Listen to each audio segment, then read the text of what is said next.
But you look at one thing I found that may not have anything to do with prohibition or what was going on at the time, but two things. Pre-prohibition, the Dean O'Banion and a bunch of his guys were working for the newspapers, which I thought was pretty interesting. So they were beating up newsstand owners that weren't carrying the newspapers of choice. So basically, they were getting paid by the Tribune initially to go up and beat up newsstand operators that weren't carrying the Chicago Tribune as part of their offerings to people. So they were making legitimate money by, well, I don't know how legitimate it was, but they were getting paid by the Tribune. I'm sure it went for a couple different levels, so they probably didn't get a check that said Chicago Tribune on it. But they were hiring these groups of guys to go out and rough up the newsstand operators to make sure that they were carrying the Chicago Tribune.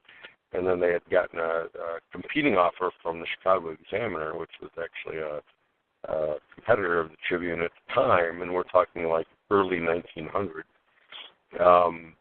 And they started working for them. So even before Prohibition, there was plenty of money to be made in illegal operations. But of course, Prohibition, that just opened up huge amounts of money to everybody. I mean, when I kind of joke around when I hear about someone saying, that they're doing a history on a place and said, during Prohibition, this was a speakeasy. And it's like, okay, first of all, if you owned a bar before Prohibition, you owned a bar during Prohibition. It didn't shut down many bars at all in Chicago. They just changed their name in the phone book to, Joe's Bar to Joe's Entertainment, place, and then everybody was making money from the local, cop who, I did research on that to find out how much the local police were making when it came to Prohibition. They were making huge amounts of money. And it wasn't called a speakeasy necessarily because you needed a secret code to get in. It was called a speakeasy because they just wanted you to behave. So as long as there weren't any fights or shootings or anything like that, and the police didn't have to be drawn to your location, you could operate without any problems. And that's why it was called a speakeasy. Everyone kind of got along. You didn't cause any problems. And if you did, they would get rid of you before the police would get involved so that they could keep operating as a bar during Prohibition. And the local cops were making about, this is from memory, so I'm probably wrong, but I want to say they were making, during Prohibition, about $6,000 a year, average salary for a Chicago cop. But during Prohibition, they were making over six figures because they would just stop in a bar, say hi, they'd collect their money, and they'd move on. So everybody and their mother was making money, and they were still drinking. Nobody stopped drinking in Chicago during Prohibition. It was almost kind of sad in a way when they ended Prohibition because, then they could get alcohol, but they had to pay more for it, and nobody was making money anymore. I have to laugh at the newsstand thing because I had heard the stories of, them roughing up newspapers and basically trying to get their business there. And I just thought to myself, they kind of had fake news before there was ever the term fake news. Oh, sure. In 1920, O'Banion was listed as a newspaper reporter. Mm-hmm. That's what he gave his occupation, which I thought was hilarious. But It is hilarious. That's what I was thinking. I was just like, everybody talks about fake news now, but think about back then on a smaller scale. You were able to control the news with a gun. Oh, sure, absolutely.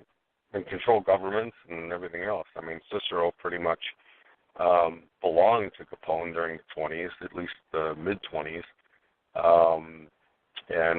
He owned the mayor, he owned the police chief.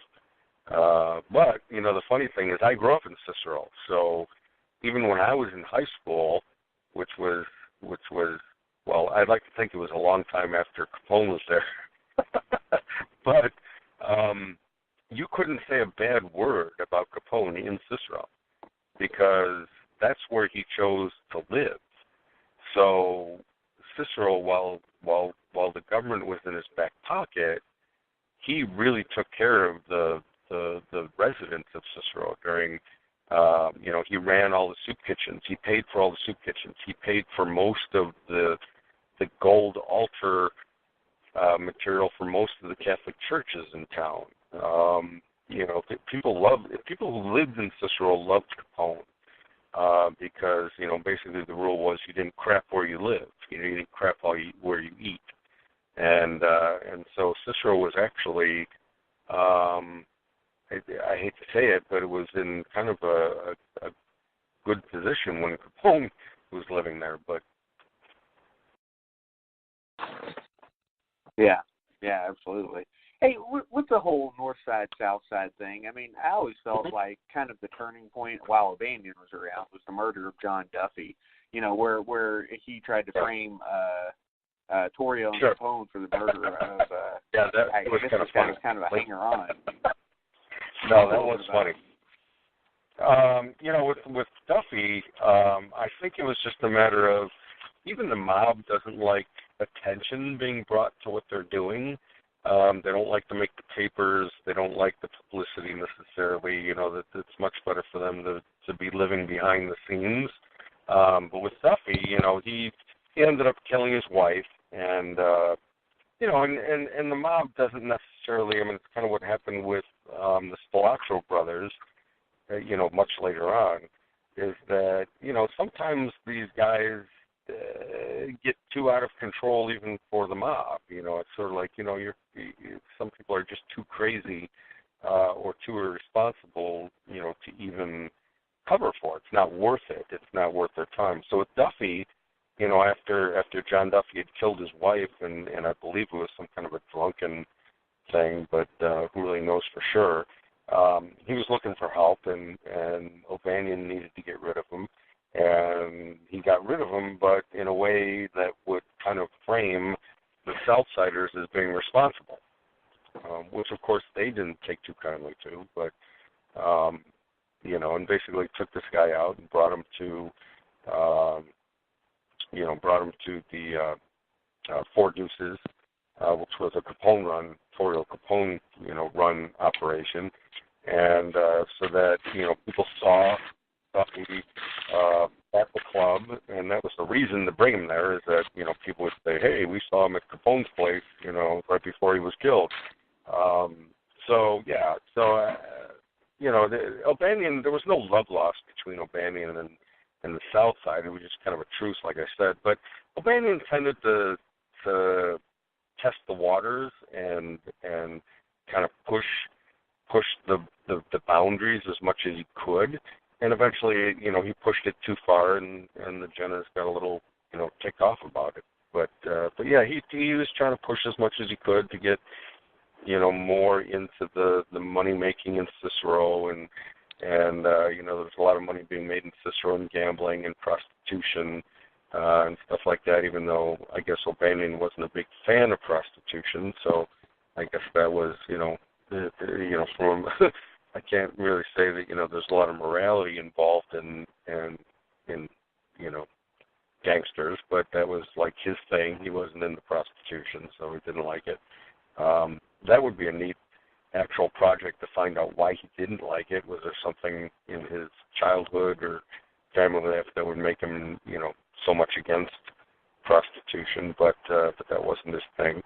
And, and it wasn't until, the Jennas had run up a little bit of a gambling debt in a gambling facility in Cicero that he had a stake in. I mean, he was given a certain amount of proceeds from that, and he ended up kicking off the Jenner brothers, and they finally couldn't take it. I mean, Jennas were the Sicilians. They had to get the go-ahead from the head of the organization, and he was dying of cancer at the time, so they took the opportunity to bypass him and get rid of O'Banion.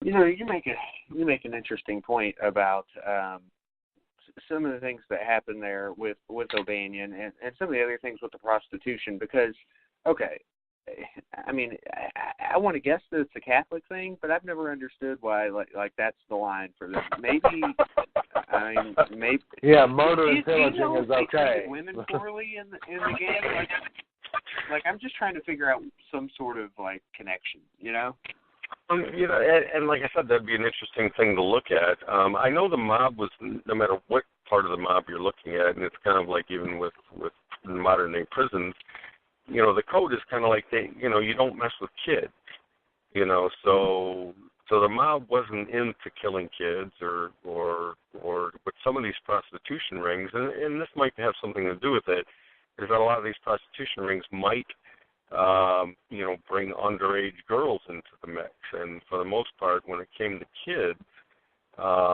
if you were in the Catholic side of the mob, whether it be Italian or whether it be the Southern Irish, Catholic side of Ireland, you just didn't do that. And so. And there's some mobsters that didn't like drugs. Some mobsters that personally didn't want to get involved in the drug trade. They had something, alcohol was fine. They didn't want to get into heroin or anything like that. And so some of it was personal. Some of it may have been religious. I mean, you do see a lot of the mobsters. I mean, one thing they did do is they went to church, and whether that's hypocritical or not, but that was important to their culture.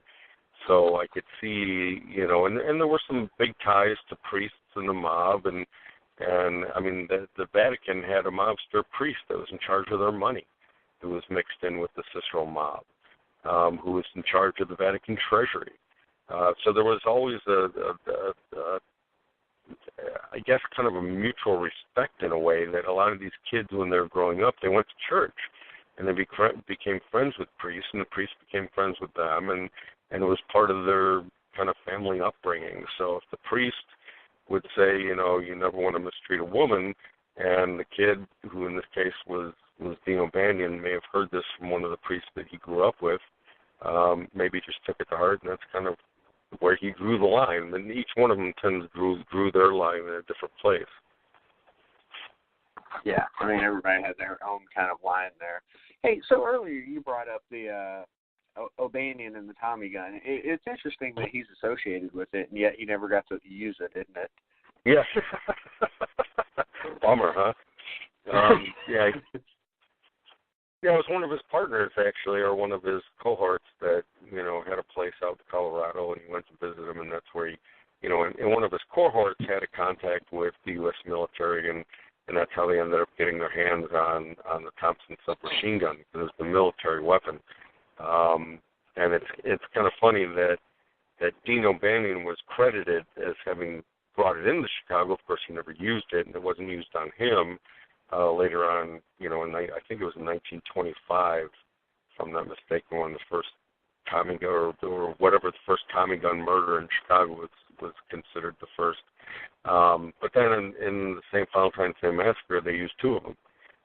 Which is kind of funny, everyone, it made so much news with the St. Valentine's Day Massacre, and I don't want to get too much into that because I know it's another show, but that was the beginning of the end for Capone. So, which is kind of funny. It was kind of like what made him famous, but also, again, like I said, they didn't necessarily want to become famous. They just wanted to become rich. And when they became too famous, that's usually when bad things happened. And that's pretty much what happened with Capone, is that it was even though he had a lot of Chicago, I mean, most of these guys had Chicago police badges, Cicero police badges. I mean, there was a huge link between the mob and the police department, both in Chicago and Cicero, and probably in some of the outlying suburbs, like Elmwood Park or Melrose Park or some of those places. That was the beginning of the end of Capone, because they couldn't ignore it. It was so outrageous that even the Chicago PD couldn't ignore it, and then the feds got involved, and then ultimately they got him on anything they could, which obviously was tax evasion. But I don't think they would have had that much of a push to get Capone if it wasn't for the St. Valentine's Day Massacre. Yeah, agreed. And so we've all touched on the death of it's kind of funny. I always say Dino Banyan, but there are people that called him Deano Banyan, Dino Banyan. He was never John. Actually, and I couldn't find any reference to his name actually being Charles. His dad's name was Charles, Charles Preston O'Banion, but his name, according to the census records of anything I could dig up, was